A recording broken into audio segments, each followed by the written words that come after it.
মশলাটা শুনতে পারলেন সবাই? বুঝেছেন সবাই? মেয়েদের জন্য আমি এই মশলাটা বলে দিলাম। আপনাদের জন্য অসুস্থ হয়ে গেলে আপনারাও দিন ঠান ঠিক করে নিয়ে এই রমজান চলে গেল, পারলেন না শাওয়াল মাসে থাকেন, শাওয়ালে পারলেন না জিল কতে থাকেন, পারলেন না জিল হজে থাকেন, অসুবিধা নেই, যে কোনো সময় আপনি রোজা রেখেই দেবেন। আল্লাহ তাআলা আমাদেরকে তৌফিক দিক, বলুন আমিন। কুতিবা আলাইকুমুস সিয়ামু কামা কুতিবা আলাল্লাযীনা মিন ক্বাবলিকুম, তোমরা যেমন, তোমাদের পরে যেমন রোজা আমি ফরজ করে দিয়েছি। ইতিপূর্বে যত জাতি এই পৃথিবীতে এসেছে সকল জাতির পরে আমি রোজাকে ফরজ করে দিয়েছিলাম, বলুন সুবহানাল্লাহ। একটা মাত্র কারণ রোজা আল্লাহ তাআলা ফরজ করে দিয়েছেন, কারণটা কি কেউ বলতে পারবেন? বলেন তো কি কারণ? লাআল্লাকুম তাত্তাকুন, তোমরা তাকওয়া অর্জন করবে, তোমরা আল্লাহ ভীতি অর্জন করবে, খোদার ভয় তোমাদের ভিতরে আসবে, এই জন্য রোজা তোমাদেরকে ফরজ করা হয়েছে, বলুন সুবহানাল্লাহ।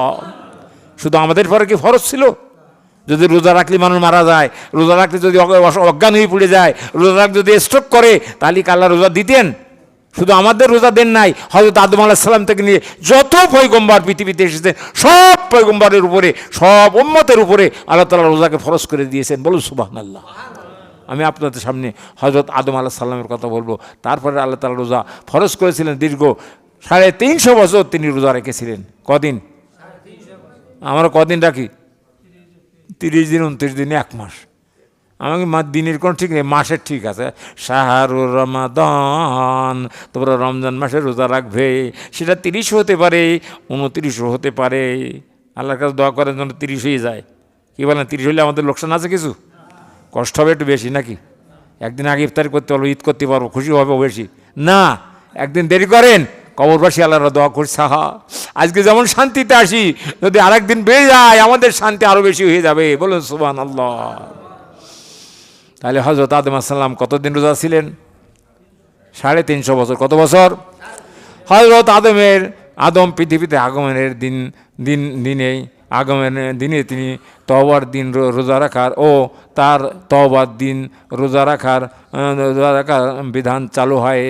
তিনি তওবা যেদিন করেছিলেন সেদিনও তিনি রোজা রেখেছিলেন। আরাফাতের ময়দানে যে আদম আর হাওয়া দুইজন তওবা করেছিলেন, মনে আছে আপনাদের? আরাফাতের ময়দানে যে চূড়ার পরে দাঁড়িয়ে আল্লাহ আদম এবং হাওয়া দুইজন উঠেছিলেন, উঠে ওখানে তওবা করে আল্লাহর কাছে দোয়া করেছিলেন, রব্বানা যালামনা আনফুসানা ওয়া ইল্লাম তাগফির লানা ওয়া তারহামনা লানাকুনান্না মিনাল খাসিরিন। বলুন আল্লাহু আকবার। এটা কোরআনের আয়াত। অথচ আদম আলাইহিস সালাম এটাকে দোয়া করেছিলেন, আর তার আদমের সেই দোয়াটাকে কোট করে আল্লাহ তাআলা কোরআনের ভিতরে আমাদের জন্য তেলাওয়াত এবং সওয়াব এবং দোয়া করার জন্য আল্লাহ তাআলা এই আয়াতটা আমাদেরকে দিয়েছেন, বলুন সুবহানাল্লাহ। উনি জাবালে রহমতের চূড়ার পারে উঠে 30 ফুট উঁচু সেই চূড়ার পারে উঠে উনি দোয়া করেছিলেন। ওখানে এখনও লেখা আছে, আরবিতেও লেখা আছে, ইংরেজিতেও লেখা আছে, বাংলায় নাই, যে এখানে আপনারা দাঁড়িয়ে দোয়া করুন। বাবা আদম, আপনাদের বাপ, তিনি এখানে এসে দোয়া করেছিলেন, আল্লাহর কাছে কেঁদে কেঁদে দোয়া করেছিলেন। মা হাওয়া এখানে এসে দোয়া করেছিলেন, তাদের দোয়া কবুল হয়ে গিয়েছিল, বলুন সুবহানাল্লাহ। ওনারা দুইজনকে আল্লাহ তাআলা তৈরি করে জান্নাতের ভিতরে রেখেছিলেন, সেখান থেকে তাদেরকে আল্লাহ তাআলা দুনিয়ায় প্রেরণ করেছিলেন। আদমকে দিয়েছিলেন ওই স্মরণদ্বীপ শ্রীলঙ্কায়, আর হাওয়াকে ফেলেছিলেন জেদ্দার ভিতরে। দুইজন দুই প্রান্তে পৃথিবীর, কোনো টেলিফোন নেই, কোনো লাইন নেই, কোনো নৌকা নেই, কোনো জাহাজ নেই, কোনো বাস নেই, কিচ্ছু নেই, কারোর সাথে কোনো দেখাও নাই। কি করে সাক্ষাৎ হবে? কানতে কানতে চোখ ফুলে গেছে। কেউ বলেছেন 250 বছর, কেউ বলেছেন 350 বছর, মানে অসংখ্য অগণিত দিন তারা কানতে কানতে আল্লাহ তাআলা তাদেরকে দুইজনকে মিলন করে দিলেন ওই ময়দানে আরাফাতে। তাই ওই ময়দানটার নাম হয়েছে আরাফাতের ময়দান, বলুন সুবহানাল্লাহ। আরো জোরে বলুন সুবহানাল্লাহ। আরাফাত মানে জানেন? পরিচয় স্থল। আরাফাত মানে কি? কার পরিচয় ছিল? আমাদের বাবা আদমের সাথে মা হাওয়া নতুন করে পৃথিবীতে পরিচয় আল্লাহ করাই দিয়েছিলেন। তাই ওই জায়গাটার নাম হয়েছে আরাফাতের ময়দান। একটু জোরে বলুন সুবহানাল্লাহ। মনে চায় কি একটু যেতে আরাফাত ময়দানে? কার কাছে চায়? একটু হাত উঁচু করে দিন দেখি। মনে তো শাক, যাই আর পারি আর না পারি, সবার তো চায়। বলে নারায়ে তাকবীর, নারায়ে তাকবীর, নারায়ে তাকবীর। আর যারা হাত উঁচু করেন তাদের মনেও চায় না নাকি? মনে একটু শাক, দেখি আল্লাহ তাআলা ভালো কাজে নিয়ত করলে আল্লাহ পূরণ করতে পারেন কিনা। সবাই চায় না? না, কেউ হাত উঁচু করি না, আমি তো দেখেছি, তোমরা তো দেখতে পাও নাই। তাদের মনে চাচ্ছে না, ওখানে যাবো কী করতে। একজন লোক হজ করে আসার পরে জিজ্ঞাসা করতে তার কাছে একজন, যে তুমি কি শিখতে আসলে, খেয়াল পেশ করো। তবলিগের 3 চিল্লা দেওয়ার পরে মুরব্বীরা বলে খেয়াল পেশ করো, কী দেখিয়ে আসলে, কী করিয়ে আসলে। তাই সে লোক বলতেছি আমি তো কিছু বুঝতেই পারলাম না, সেখানে তো সব দেখলাম আরবিতে সব কিছু হয়, পায়খানা ঘর, পেশাব ঘর, জেনে যাবো বাজারে, দোকানে, খাটে, মসজিদে, সব জায়গায় আরবি হয়। তবে 1-2 জায়গায় একটু বাংলা হয়, আর কোনো জায়গায় বাংলা টাংলা হয় না। কোন জায়গায়? তো নামাজে আজান যখন দেয় সেই সময় বাংলা একটু আজানটা দেয়। আমাদের দেশে যেমন বাংলা আজান দেয় না, আল্লাহু আকবার, আল্লাহু আকবার, আল্লাহু আকবার, আল্লাহু আকবার, ও দেশেও আল্লাহু আকবার, আল্লাহু আকবার বলে। ও মনে করতে এটা বোধহয় বাংলা। ওটা কি বাংলা? না, ওই বাংলায় আজান দেয়, আর নামাজটা পড়ে বাংলায়। আলহামদুলিল্লাহ পড়ে যখন, তখন বুঝতে আমরা তো আলহামদুলিল্লাহ পড়ি, তাহলে বাংলায় বোধহয় নামাজ হয়। এই 2 জায়গায় নামাজ বাংলা হয়, আজান আর নামাজ, আর সব জায়গায় আরবিতে হয়। বন্ধুরা আমার, ভাইরা আমার, আমাদেরকে একটু হিসাব করে বুঝতে হবে যে আল্লাহর রসুল আমাদেরকে এমনি আল্লাহ তাআলা আমাদেরকে পাঠান নাই, দুনিয়া আমাদেরকে বিশাল দায়িত্ব দিয়ে পাঠিয়েছেন। আমরা তো খলিফা। আমরা কি খলিফা চেনেন? আগেকার দিন লোকে খলিফা বলতো, যারা দর্জিগিরি করতো তাদেরকে বলতো খলিফা। তা আপনারা জানেন না?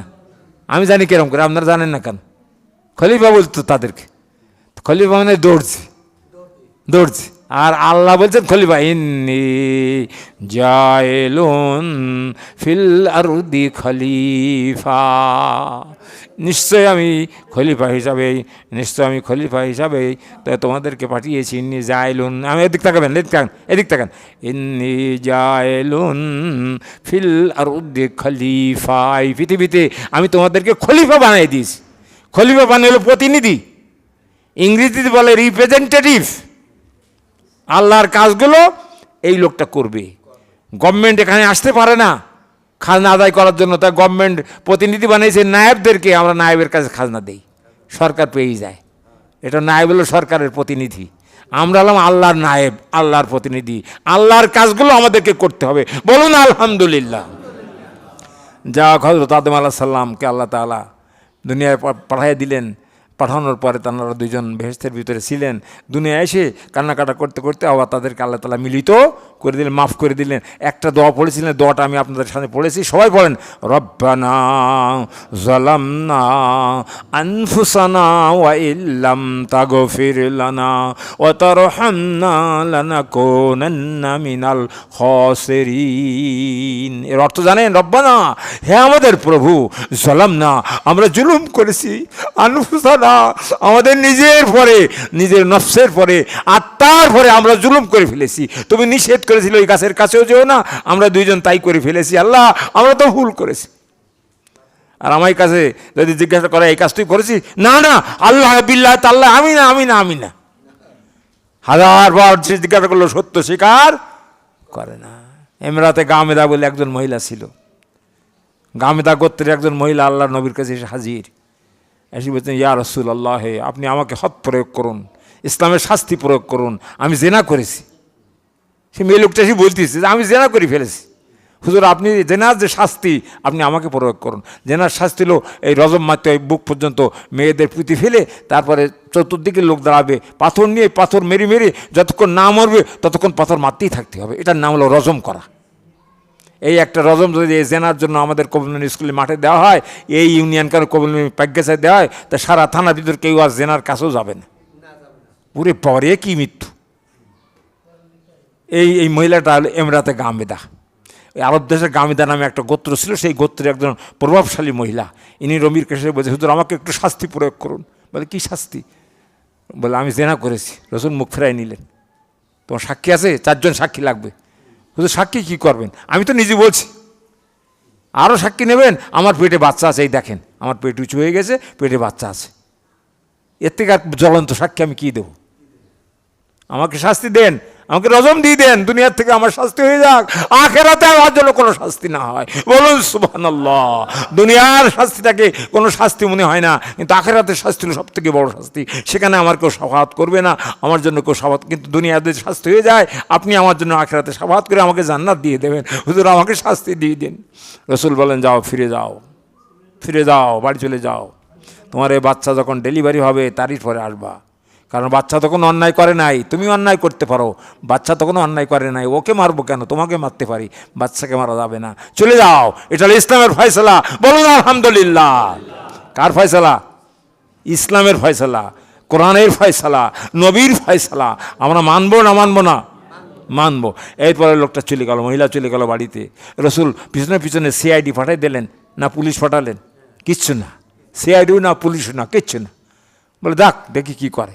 ঠিক 10 মাস পরে যখন বাচ্চা ডেলিভারি হয়ে গেছে, তখন বাচ্চা কোলে করে নিয়ে উনি নবীর দরবারে এসে হাজির। বলে হুজুর দেখেন আমার সেই ফসল হলে এই, আপনি এখন আমাকে রজম দিয়ে দেন, যদি কালকে আমার মৃত্যু হয়ে যায় আমি তো জেনাকারী হিসাবে আল্লাহর কাছে উঠতে হবে, দয়া করে আমাকে আপনি শাস্তি প্রয়োগ করুন।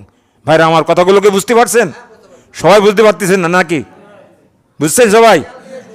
খেয়াল করে শোনেন, একটু ধ্যান করে শোনেন, বড় গুরুত্বপূর্ণ কথা। তাকওয়া কি জিনিস তাই আমি বোঝানোর জন্য আপনাদেরকে বলছি। রমজান মাসে একটু খেয়াল করে শুনুন, সকলের শোনার দরকার আছে, সকল বয়সী লোকের দরকার আছে যে আমরা তাকওয়া কীভাবে অর্জন করব। শুধু রোজা রাখলাম আর না খেয়ে থাকলাম, এটার নাম রোজা নয়। বন্ধুরা আমার, ভাইরা আমার, আমার বাবাজিরা, এইবার ওই লোকটা, ওই মহিলা এসে বলছে হুজুর এবার আমাকে শাস্তি দেন। রসুল বলছে তুই ফিরে যাও। বলে আবার ফিরবো কেন?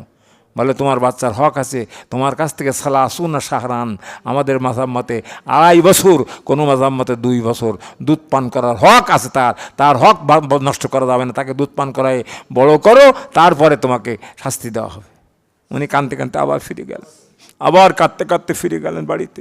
ফিরে যেয়ে 8-10 মাস পরে বাচ্চার হাতে একটু খেজুর ঠেজুর দিয়ে বাচ্চা খাওয়ার মতো উপযোগী হয়েছে।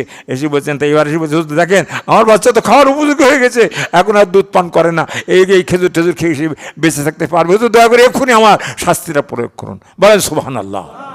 এটা হল ইসলামের বিচার। উনি শাস্তি নেওয়ার জন্য প্রস্তুত ছিলেন। কি গুনগুন করতেছ কেন?